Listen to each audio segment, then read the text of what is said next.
You don't even like sports.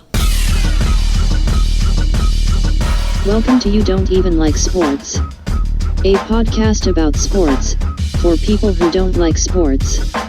With your hosts, Adam Todd Brown, and Jeff May. Hey Jeff. Adam, yes, can I help you? I have something to tell you. I am excited about this. I like news. You don't even like sports. No. You We don't. talked about this. No, you don't even like sports. I don't think that's how it went. I think the agreement was that you don't even like sports. I have here a signed affidavit I didn't sign anything. that says that you, Adam Todd Brown, don't even like sports. That's your signature. It's not mine. Signed affidavit. It's not going to hold up in court, but let's go It's signed anyway. after David. Now, let's go. Hey, everybody. Welcome to You Don't Even Like Sports. I'm Adam Todd Brown. I'm Jeff May, you bunch of you don't even like sports and motherfuckers. You fuckers don't even like sports. We're your hosts. We host this show. And That's why are we even exciting. here? Because these people don't even like sports. You don't even like sports, but you know what you do like? Intrigue. Intrigue, injuries, things of that nature. Murder. We're getting there. Vehicular manslaughter. But for now, this is episode 2 of the Tony Stewart season. Last episode was kind of a broad overview. This is episode 2, Attack of the Tones. I like the Star Wars thing. Yeah, but Tony, because he's an asshole and attacks people. I get it. Yeah. That is kind of what this episode is about, because we're talking about Tony Stewart establishing himself as the bad boy of racing. And as the bad boy of podcasting, this is an episode that really hits close to home for me, because I can relate to Tony Stewart's status as the bad boy of his industry, because that is also what this industry has labeled me, I'm pretty sure. Yeah? The bad Is that boy of what it is? podcasting. Yeah. Yeah, I feel like a couple of guys in the news might disagree. I think they may have called dibs. True. So yeah, this episode, we're talking about, we mentioned that we were going to do maybe an episode about his time rising through the ranks of other racing leagues, but who's got the fucking time for that? No one we cares. could just say he did it. He did that shit. Yeah, he did And it. he's good. What we can establish, and what it should be established, is that he went to NASCAR fast. Right. Huh? And the reason for that specifically is because this dude knows how to race. He's fucking great at his job. And much like we found out about Michael Jordan in The Last Dance, sometimes people who are very good at what they do are assholes. Yeah, once you get used to winning a lot, it does something to a person. Well, it's competitiveness tends to make you an asshole too. Like, And- don't ever play a board game with me. Tony Stewart is definitely competitive. That is 100% for sure. But like we said, he's also great at his job, and coming into his NASCAR career, he was just used to winning at every level. In 1995, became the first driver to win the USAC Triple Crown in the same year. That is a smaller professional racing league, one that a lot of drivers start out in before joining NASCAR. They have 3 championships, major championships. Only 6 drivers have ever won all 3 of them. Only 2 have done it in the same year. Tony Stewart was the first. So when he came into NASCAR, people had some expectations, obviously. He's a wunderkind. Yeah, he's a phenomenon. People were like, I hope this guy is good at driving and doesn't murder a guy. Yeah, and they got half of that wish granted. 50% right off the bat. And for a long time, it seemed like it was going to be 100%. Yeah, it was attempted murders, but no actual murders. Right. Well, Then a no. murder. Then a murder. Yeah. Mm-hmm. A vehicular murder. So when he transitions into NASCAR, people thought he was going to be good, but there weren't huge expectations. They knew he'd be good at some point, but he wasn't good at some point. He was fucking great right away. Yeah. Which tracks. I mean, it comes down to like, there's sort of a time period of like a welcome to the big leagues kind of a vibe that they expect you to go. But, you know, this isn't a story like if you want to harken back to Canseco and Rodman, where these were people that had to build up their careers at minor league levels, at lower levels, and build themselves up. This is not the case. Like he was dominating in those minor leagues faster than anybody else had. Right. Like, he's streamlined to get in. It's like Gary Sheffield playing in the majors at 19. Yeah, he was raised on racing. It's what he's done, even though he was born in Indianapolis, which is weirdly like not a racing area, even though the Indianapolis Motor Speedway, one of the most famous racing venues in the world, is there. But that area isn't especially known for racing. Mm-hmm. So he had to, get in cars where he could. And every time he did, he was fucking great at it. Yeah. So he moves on to NASCAR. First win happened in his 25th race on September 11th, 1999, a fact that tops every This Day in History list about that date to this day. Yeah. He celebrated his second anniversary in style. He's the one who took out the Pentagon. He drove a fucking race car into it. The number 20 Home Depot truck coming down Pennsylvania Avenue. That was the 12th fastest to first win in NASCAR history. There are a couple drivers who won their second race. So it's a record that's going to be hard to top. You'd have to win your first professional race. But what you also have to remember, though, is like where you're ranking throughout those, because it's so hard to win a race. Right. Like and sometimes, I don't want to say it's a fluke, but sometimes people win a race once in their entire career. Oh, yeah, and then totally. they're career 23rd, 25th place finishers, Yeah, there's some sports that are just like that. Golf is another one where there's some guys who they're never going to win, but they'll be professional golfers most of their life. They're good enough.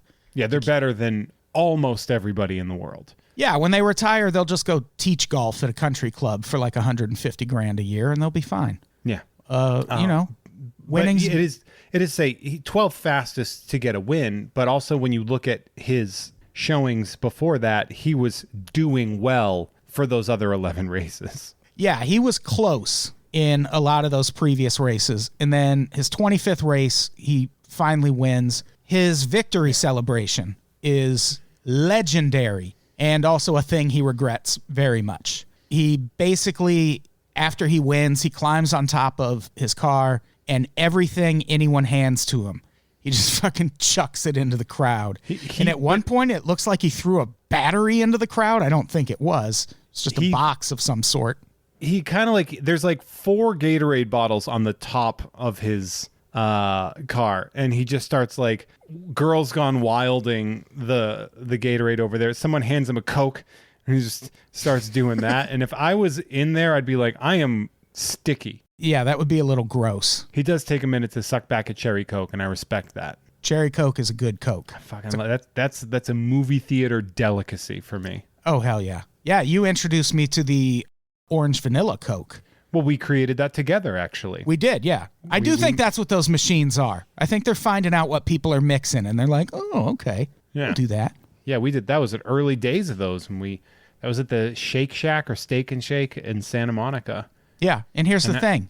Orange vanilla Coke, gross. But if you do it yourself in those machines, really good. You amp up the orange because they don't do it enough. I feel like we're getting off track. You don't even like orange vanilla Coke.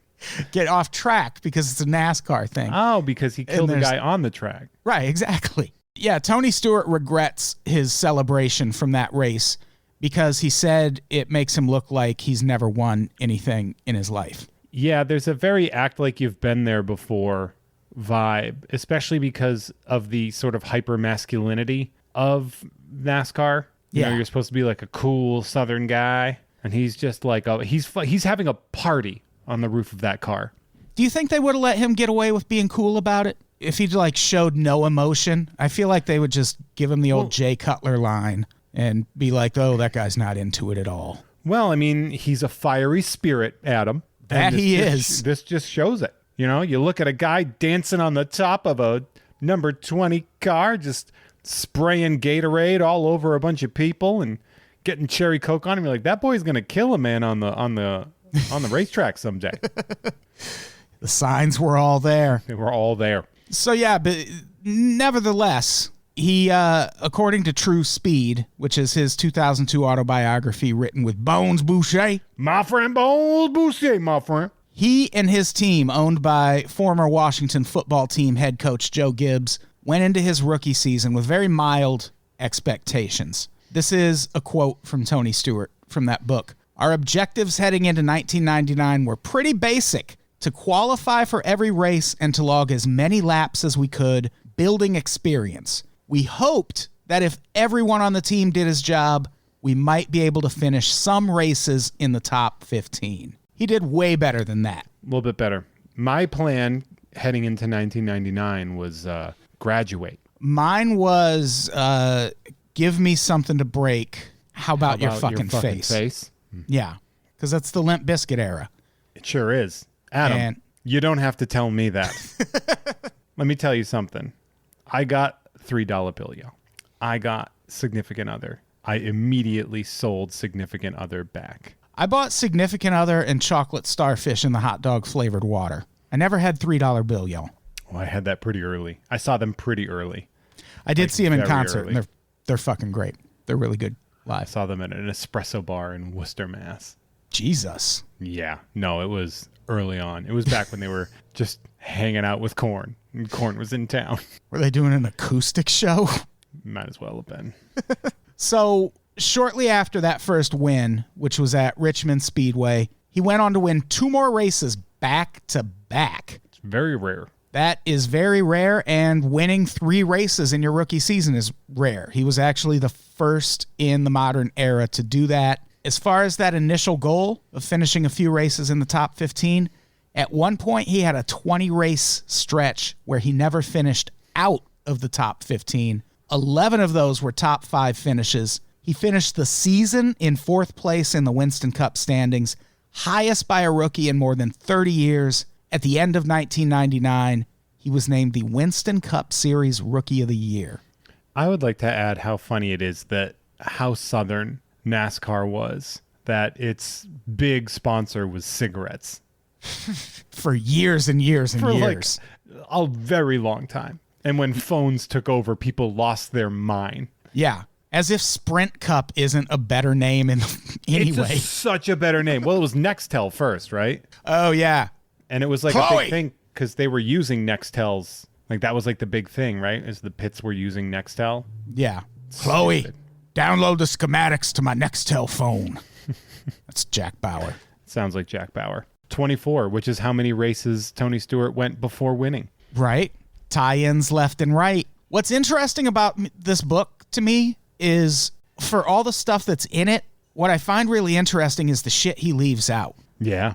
Like he talks all about his rookie season and how successful it was and all the cool shit he did. And then he completely, and this might come up later in the book, I'm sure it does, but he did something in his rookie season, or attempted it, called the Memorial Day Double. And this is a thing that only one driver in history has ever done. And basically, the way it works is you compete in the Indy 500 and the Coca-Cola 600 on the same day and finish both races. And for people who are unfamiliar, those numbers at the end there, that's how many miles you drive in that race. Jesus. So the Indy 500, 500 fucking miles. And to do this, you have to drive the Indy race, which happens in Indiana. You do that in the early afternoon. Then you get on a plane to Concord, North Carolina, and race the Coca-Cola 600 at Charlotte Motor Speedway in the evening.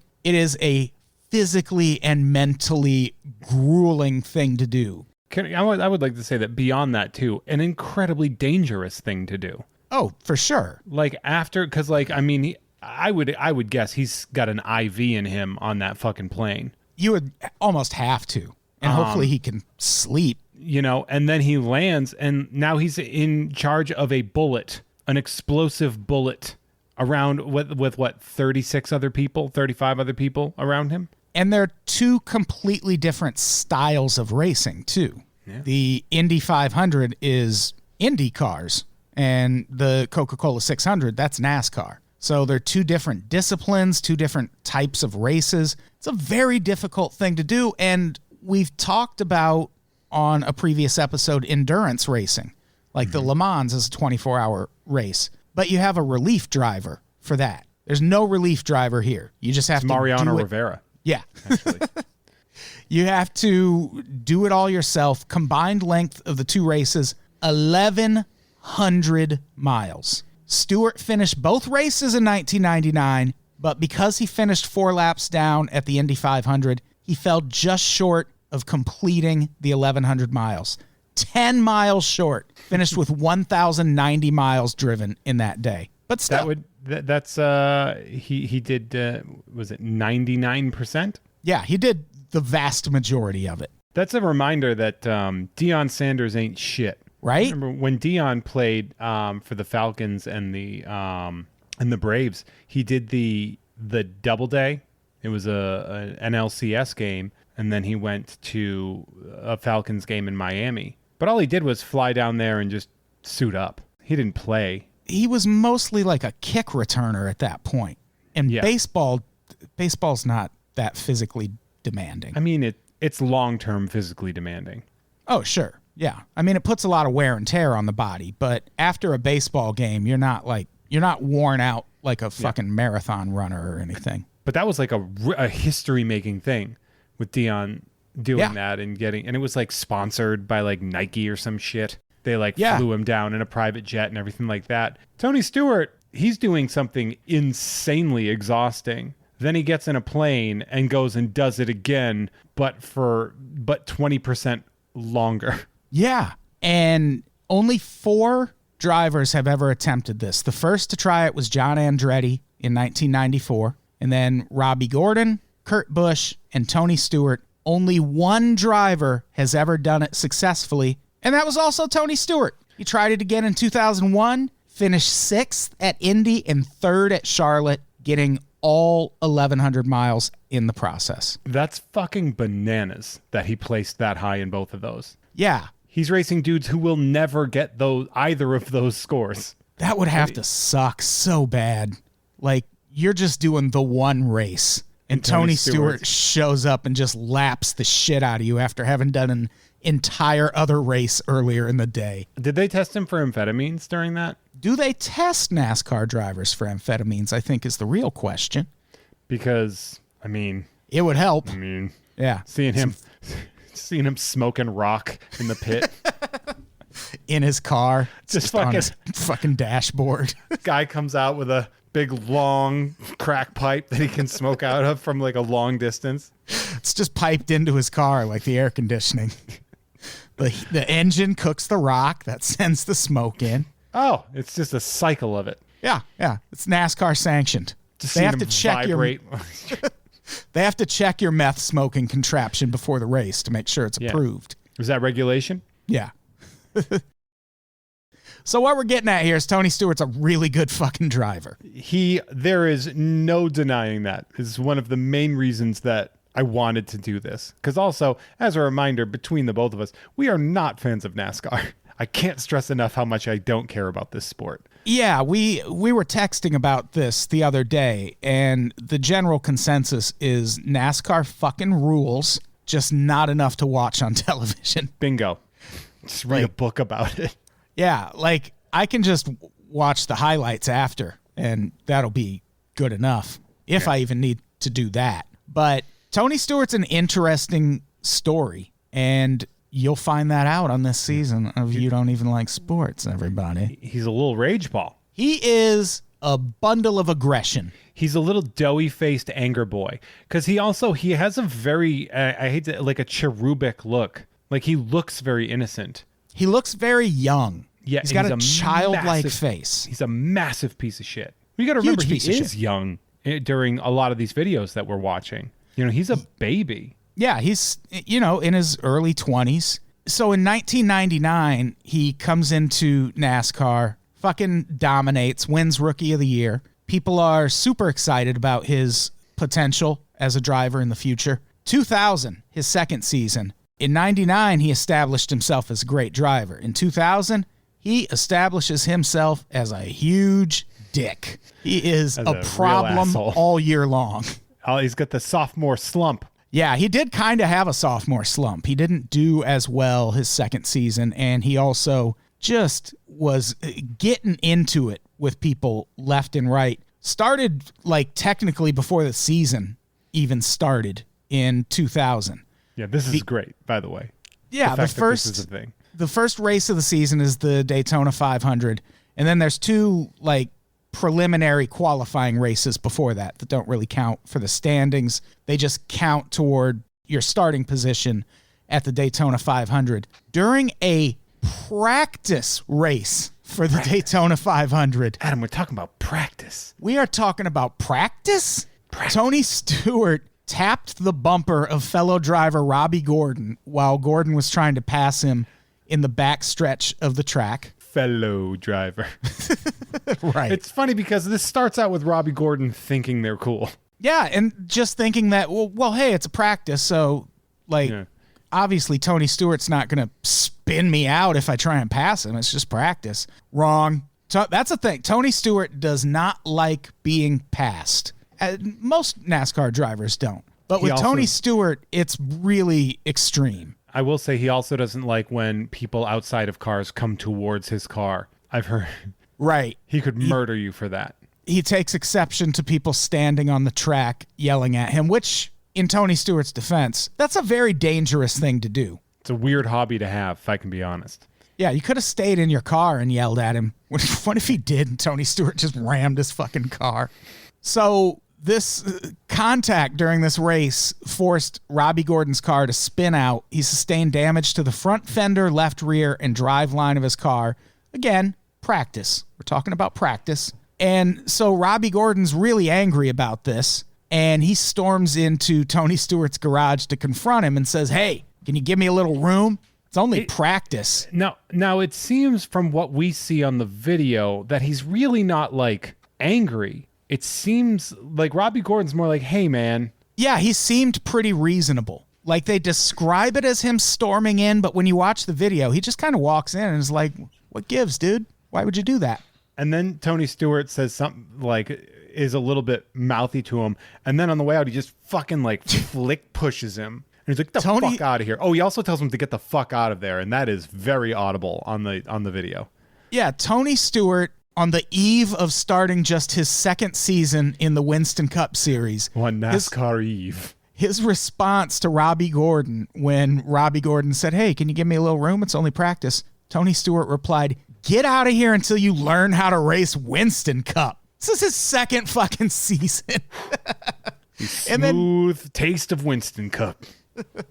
And then, yeah, Robbie Gordon tries to walk away, and Tony Stewart just fucking shoves him and says, get the fuck out of here. And then what's funny is, like, Robbie Gordon turns back around. He's like, excuse me? And then, like, one of Tony Stewart's dudes comes up and grabs Robbie Gordon, and Robbie Gordon could deliver the most devastating headbutt to that dude. And he should have. I watched it, and I was like, oh, man, that's a perfectly good opportunity to headbutt this dude. Or do one of those roll back throws. Yeah. Robbie Gordon comes in like Bruce Lee and Enter the Dragon, just beating the shit out of all. Or Brad Pitt in Once Upon a Time in Hollywood. Yeah. Just fucking throw Tony Stewart into a car. I laughed so hard at that scene. I was there. I laughed too. It was so funny. So, yeah, Robbie Gordon also ends up getting scratched in the face by one of Tony Stewart's crew members. Yeah, there's one of those things too where, like, there's like 4 dudes that grab onto Robbie Gordon. And I'm like, hey, man, I thought you guys were like men. Yeah, they really gang up. Everyone should have just formed a circle and let him and Tony Stewart box. Fucking put some gloves on. Yeah. Let him go. Let him have it out. Joe Jackson style. Or give him a couple wrenches. Should have made Joe Jackson real commissioner of NASCAR. Just a circle of cars and then 2 cars demo derbying into each other. I would watch that. I mean, if it was them doing it, I wouldn't like go to my local speedway and watch that. I know it's a real thing. So yeah, this happens before the season even starts. Tony Stewart gets into it with Robbie Gordon, and he must just have a thing for people named Gordon, because his next incident happens between him and Jeff Gordon. And his relationship with Jeff Gordon could be an episode unto itself. Jeff Gordon is the anti-Tony Stewart. It's the best way to do it. He is very clean cut. He speaks clearly. He has a very like gentleman vibe. He was like really pushed as the face. He was like the baby face, like the John Cena of NASCAR. Yeah, and at a time when that's kind of all NASCAR wanted. They just wanted Jeff Gordon types because it had become so corporate by then, and corporations have rules. But the fans, let me tell you, The fans felt differently. a lot of them rejected Jeff Gordon in the DuPont rainbow car. What you gonna put a rainbow car on there for? What's all them rainbow colors for? You put a rainbow on there? What you got, a gay car? I'll tell you what, all right, it's on with Bones Boucher bottom. Fucking Bones Boucher. Bones Boucher. What a name. So this first incident between Tony Stewart and Jeff Gordon happens in August at Watkins Glen, which is, if you are of the opinion that NASCAR is all left turns, go check out some clips from Watkins Glen sometime. It is the goddamn French Connection is what that shit is. Like, picturing Popeye Doyle just driving through in like a shitty old Mini Cooper or whatever. The NASCAR is driving by him. He's looking up at a train. Chevy Nova. Yeah. So on the second lap, he and Jeff Gordon were racing side by side when Gordon tried to pass. And second lap. And instead of letting Jeff Gordon pass, Tony Stewart drives him into the fucking guardrail, which that's extreme. Gordon's car suffered extensive damage. He went down one lap and ended up finishing 23rd. As a reminder here, NASCAR drivers they are contracted, but they're not salaried the way baseball players are, for example. Your wins and your placement dictates how much money your team gets. Right. So having something like this happen so early where you get taken out and then you end up finishing 23rd, that costs literal hundreds of thousands of dollars. Yeah, it's the kind of thing that could cost people jobs. Like, that happens enough, you don't bring in enough money, you're going to have to start downgrading. It's you're going to have to get a new crack guy. Yeah, you're going to have to get the crack ventilation updated in your car. And once you find someone who's comfortable doing that, like, it's really hard to transition to someone new. Yeah. Take it from me as someone who smokes a ton of crack in my car. Only when I'm driving. Yeah, a lot of the good stuff. Well, you got to be competitive out there. Yeah. On those LA streets. I'm not a degenerate. I don't smoke it at home. It's just for performance use. So, as luck would have it, after this race, Tony Stewart and Jeff Gordon's transporters, which is a cool way to just say trailer. It's what they haul all their racing equipment in from. They named it after that Jason Statham movie. Yeah. Jason Statham was actually Tony Stewart's crew chief at this point. Hey, drive your car, mate. That's why he was in Death Race. Right. Because that's what they all are when Tony Stewart's driving. I fucking liked Death Race. I loved Death Race. It was really Tyrese good. is so fucking funny in Death Race. Yeah. So after the race, they're in these transporters next to each other, and Jeff Gordon is the first one to confront Tony Stewart. He yells, "Next time you get alongside me, I'll slam you into the wall first chance I get." What's great about this and can't be ignored is how high their voices are. Yes. Next time you get alongside me, I'll slam you into the wall first chance I get. I think we played the clip on the last episode of them arguing. Yeah. And yeah, their voices are just cartoonishly high. It's like watching an episode of Mama's Family. And you don't expect that voice to come out of Tony Stewart. He looks like he'd have a little more baritone to his voice. But nope, he just sounds like this. Why don't you come over here and we'll talk about it? Get the fuck out of here. And it turns into a whole scuffle. And Tony Stewart at one point says, "You're always telling me to take it easy on the first lap. All I'm saying is make up your mind." And here's the thing. Second lap. It wasn't the first lap. I said first lap. You fucking J.O. There were no punches thrown. The scuffle was broken up. Everyone went their separate ways. But this was the first in what would be a long line of confrontations between Jeff Gordon and Tony Stewart. They didn't really hate each other, though. They were frenemies at best. I mean, I think at that level, there's a lot of, like, you have to pay attention to everybody. Like, I have a feeling that they hated each other off the track, but on the track, you just got to do your fucking job. I don't know if they even hated each other off the track, because as you get deeper into Tony Stewart's career, they still have all these conflicts. But if you go on YouTube, there's all these videos of them doing shit together. When Tony Stewart retired, he and Jeff Gordon drove a final lap together. What if they were fucking? That is very possible. I'm just putting that out there. I think that's probably the most likely scenario. Yeah, which would have been nice if they could have actually owned it. Yeah, it was a different time in NASCAR. Now they're just chock full of gay drivers in NASCAR. Yeah, NASCAR is much more tolerant now. Historically so. They got rid of the Confederate flag. What else do you want? It is the weird part, that Confederate flag, rainbow. Yeah. Well, they replaced it with a rainbow Confederate flag. So even this incident, here's a quote from Tony Stewart about this incident and then a meeting the two had a couple days later. He came in and sat down at a meeting with me and said, "Are you still mad at me?" And I said, "No, because I wasn't. That's the truth. I still don't agree with what happened, but I'm not mad about it. You can't dwell on things like that in our sport and retain a competitive advantage on everybody." Now drink this. Hands it him. Fucking shoots at him. Don't look at the bottom, but just drink it. Just cleaning my gun. Sorry. In that same article, they interview a promoter named Jim Hunter, who pretty perfectly sums up what NASCAR fans love about Tony Stewart in those early years. He was promoting a race at Bristol where Stewart and Gordon would be meeting up again shortly after this incident happened. And here's a quote. "It wouldn't bother me at all if Stewart and Gordon had at it again Saturday night at Bristol. It's drama. It's rehumanizing NASCAR. It's good for the sport." Which I would say any promoter would be like, oh, if there was a fight on the field, we would be 1,000% okay with that. Like, oh, yeah. Like, think about how great baseball fights are. Oh, like, by the way, yesterday, happy 27th birthday to Nolan Ryan punching Robin Ventura in the head. Ugh, just classic. I could do a whole season about that. Hell yeah.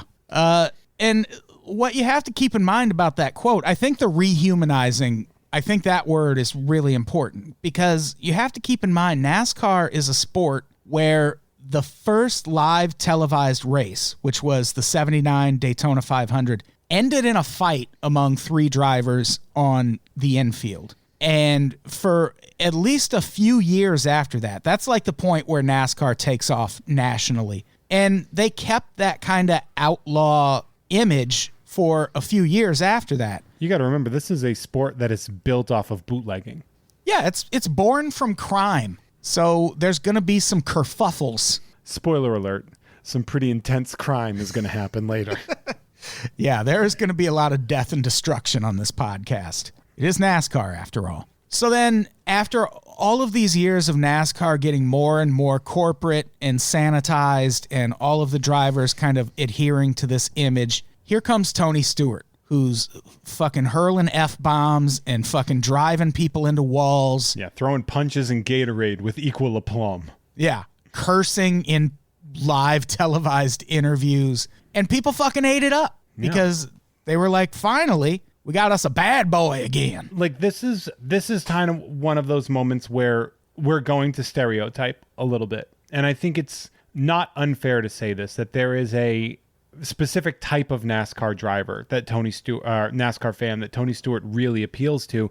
And that is the sort of stereotypically like the guys that wear those shirts that say like, you say asshole like it's a bad thing, you know, and they've got truck nuts on and they love this thing rooted in Southern pride that is now covered in corporate stickers. And now they see a guy who is as proud to be an asshole and is as big of a piece of shit. I mean, it kind of explains how some people voted for Trump because they were like, I don't agree with his politics, but it speaks his mind. Yeah, it's 100% why a lot of people voted for Trump. Tony Stewart is kind of the Trump of NASCAR. He's not that, Adam.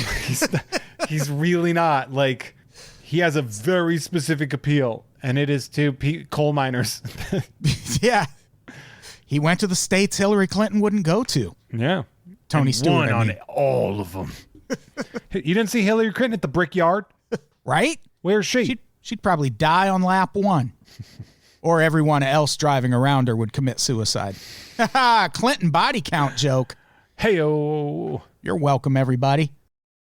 So then, despite making nice with Jeff Gordon in that LA Times article, the animosity between these two carries over into 2001 at a race at Bristol Speedway, Tennessee, not Connecticut, in March of that year. On the final lap, Tony Stewart was in third, Gordon was in fourth, and as they approached the finish line, Gordon delivered on that promise made in that transporter all those months earlier and just slightly bumped Tony Stewart sends him into a tailspin. Jeff Gordon finishes third. Tony Stewart drops to like 25th. I told you I'd do it, man. Yeah, he said he would do it, and he fucking did it. Yeah, that's so funny. You still mad at me? And no, man, but I ain't forget shit. And he picked the perfect time to do it. Like that's a running theme that you see throughout this True Speed book is Tony Stewart doesn't mind losing as long as he perceives it as having been fair. But also I feel like he does mind losing. He does. He's very competitive. Like he'll find reasons to tell you why it wasn't fair.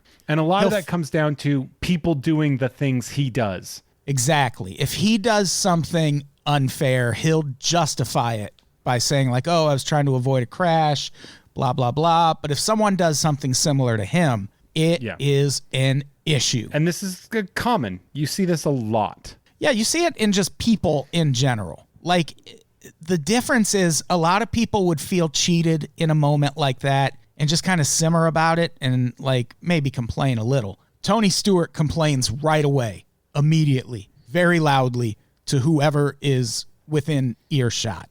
And this was an example of that. After Tony Stewart was so unimpressed by Jeff Gordon spinning him out in the final lap, after the race, he chases down Jeff Gordon's car in pit row and just fucking rams him and spins him into a wall. And pit row is where all these cars are like just trying to get to their pit it's area. The locker room, essentially. Like it's Yeah, it would be like if a fight ended and you just walked over and punched the guy a couple minutes after the fight. Like he's getting interviewed by Max Kellerman. It's punching somebody. It's that fucking scene in $1 Million Baby when the bell rings and the fucking stool is out. And yeah, so this is a thing you see with Tony Stewart over and over and over. And this is a quote from the book. I can deal with getting outrun. What I can't deal with is things being taken from me. And I feel like that describes most people, but a lot of people wouldn't have the truck nuts to respond the way Tony Stewart does. This is also one of those things that you say to look good. I don't mind losing a fair fight, but when somebody beats me with a pipe, I have a problem with it. But then when you lose that fair fight and you're like, where's the pipe? You had a pipe.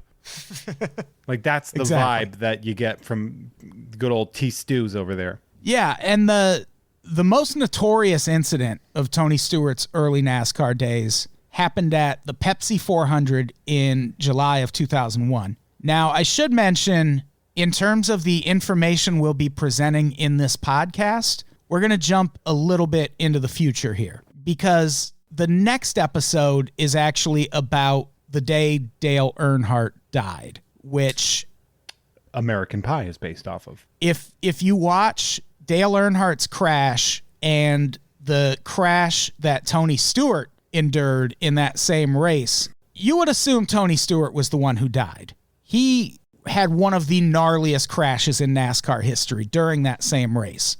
And so we're going to talk about that race in its entirety on the next episode. But for now, we're jumping a few months ahead to a point after Dale Earnhardt died. And this was the Pepsi 400, July 2001. And the fact that Dale Earnhardt died is very important to this race, because in the wake of that death, NASCAR put a bunch of new standards and procedures in place in the name of driver safety. Guess who was the only driver who held out on putting those new safety measures in his car until absolutely forced to do it? Was it historic asshole Tony Stewart?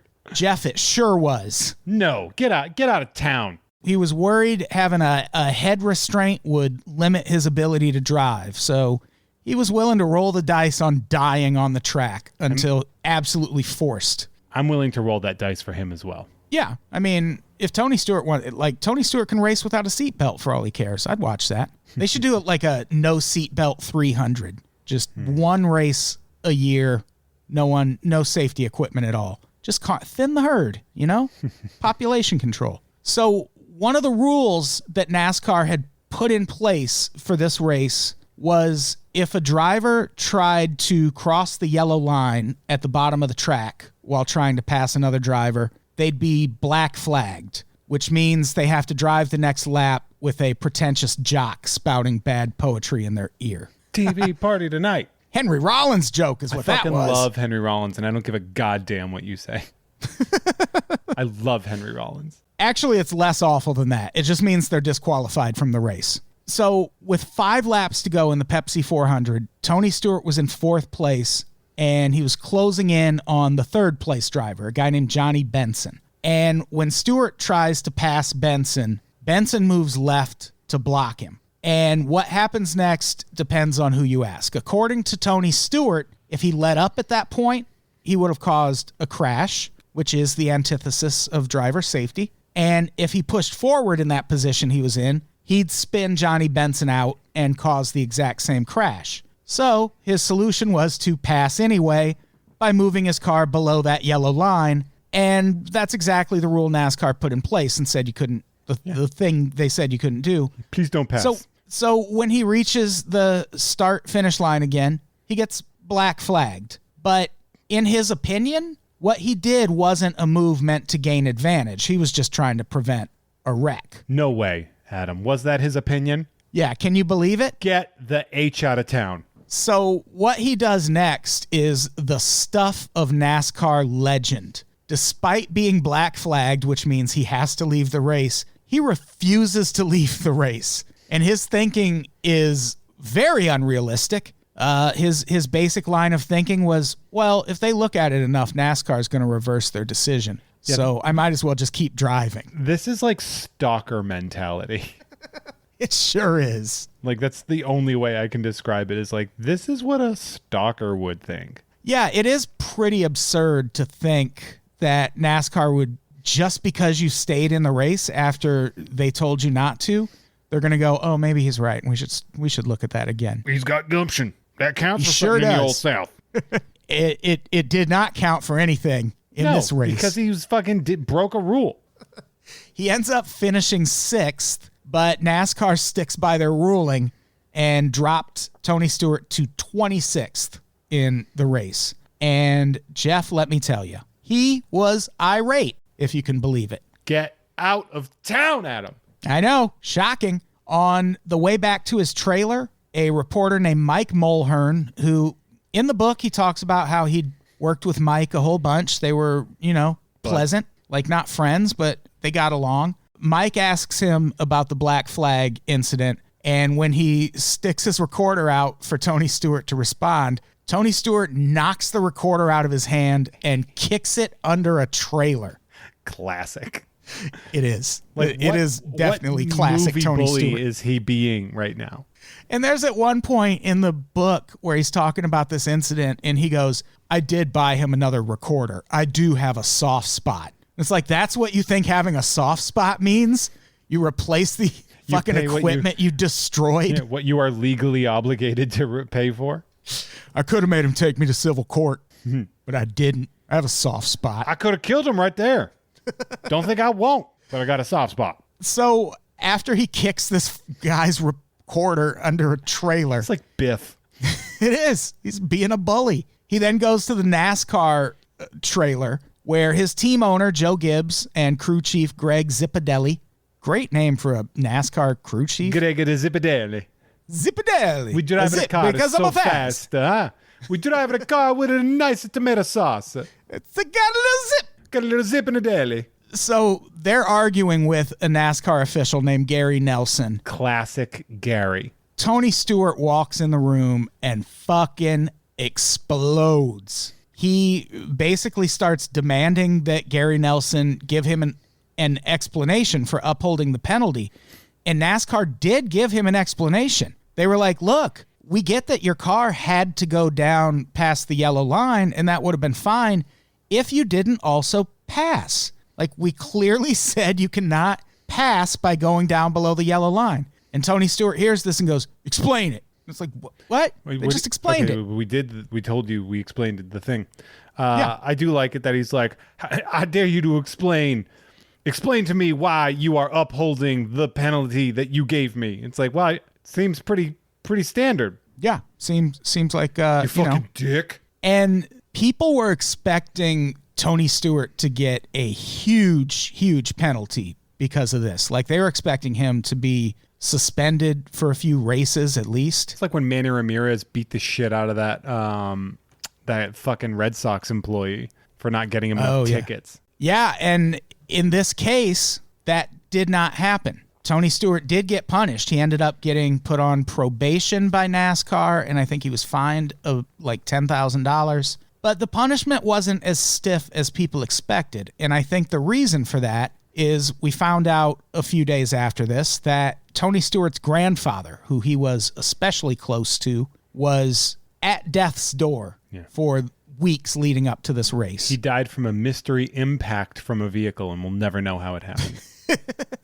He died right before the race. And in the midst of being told that he's dropped down to 26th and that his plan to overcome this penalty didn't work, someone pulls him aside and goes, hey, by the way, your grandfather died before the race too. So now Tony Stewart's just in a glass case of emotion, so to speak. And Gary Nelson did it. Yeah, it was Kevin Ward. That's why Tony Stewart killed him all those years later. Yikes, Tony Stewart killed a guy. He sure did. And suffered no consequences. None. Not a goddamn consequence. I think I think he had to pay a settlement. Kevin Ward had to sign an NDA. Because he died. He was murdered. He was tragically killed in front of lots of spectators and probably family and things. Yeah. Public execution, really. So that is kind of the thinking behind why he didn't get punished more for what he did that night. But that incident really kind of perfectly encapsulates what Tony Stewart is about. Like, if he is in a race and he feels it ended even sort of unfairly, someone's getting a talking to at the very least. Yeah. Gary Nelson's going to get it. Yeah, and like you might be at home thinking, well, how many of these incidents can there really be? Adam, more than one. There are so many. We're still just in 2001. Yeah. Tony Stewart's got 13 more years before he retires at this point. Yeah, and like 8 more years before he kills a guy. Right. So he was running fast and loose for lots and lots of years, and we'll probably end up doing another episode about all of his confrontations with other drivers, because it's either that or we just talk about how he wins all the time, and no one wants to fucking hear that. We can't be stopped now. Tony's a bad boy for life. Right? Thank you. He is. Because he's a bad boy of racing. He's an awful person. He is. And one of the really fun things about his book is it came out shortly after Dale Earnhardt died. And the first chapter is just all about how glad Tony Stewart is that he got to beat Dale Earnhardt before he died. With a wrench. It's fucking fascinating. During the crash.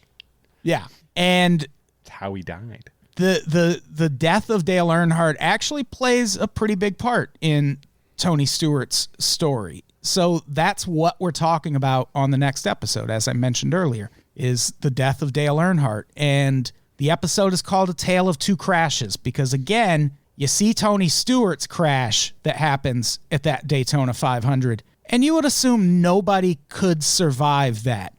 And he ended up going to the hospital for right shoulder discomfort. That's all the fucking injuries he sustains. Dale Earnhardt got life discomfort. Dale Earnhardt got hit by one car, hit the wall, and dead. Fatal case. In a race that his son was also racing in. It is a very emotional scene. Pretty big gaffe. Yeah. He really fucked up. He really screwed the pooch. Yeah, you didn't see Junior driving into a wall, did you? He blew it. Yeah. Well, that's it. That's a sode, Adam. That's a sode. And yeah, next episode we're talking about the death of Dale Earnhardt. And we'll probably fit some other Tony Stewart info in, obviously. And until then, do we have anything to plug before we get out of here? I mean, you can check out Tom and Jeff Watch Batman on Gamefully Unemployed Network. No, you can't. You sure can. You can check out Sideshow's Sideshow through Sideshow Collectibles and all the video stuff that I do for Sideshow Collectibles. None of that's real. You can check that out. It's a real thing. People will never find it. Also, I sell merch at tpublic.com/user/Jeff May. If you want one of my real fun, just wear a mask shirts or masks. They are available. I got mine in the mail. Very nice. What about you, Adam? What do you have to plug? Oh, you can go to anchor.fm/youdon'tsports and tip your co-host. Follow this podcast on Twitter @youdon'tsports. That's a thing you should do. And unpopsnetwork.supercast.tech. Give us money. Help us keep the lights on. We need money to keep this thing going, Yeah. That's how that works. Fucking yeah. And rate and review this podcast on iTunes, you goons. Yeah, please give us some good reviews and things of the like. And I think that's it. That's fair. Should we get out of here? Yeah, we should get out of here, Adam. Jeff, you don't even like sports. You don't Say even goodbye. like sports. You don't. You don't even like sports. You don't even. Goodbye, everybody. Bye. We love you.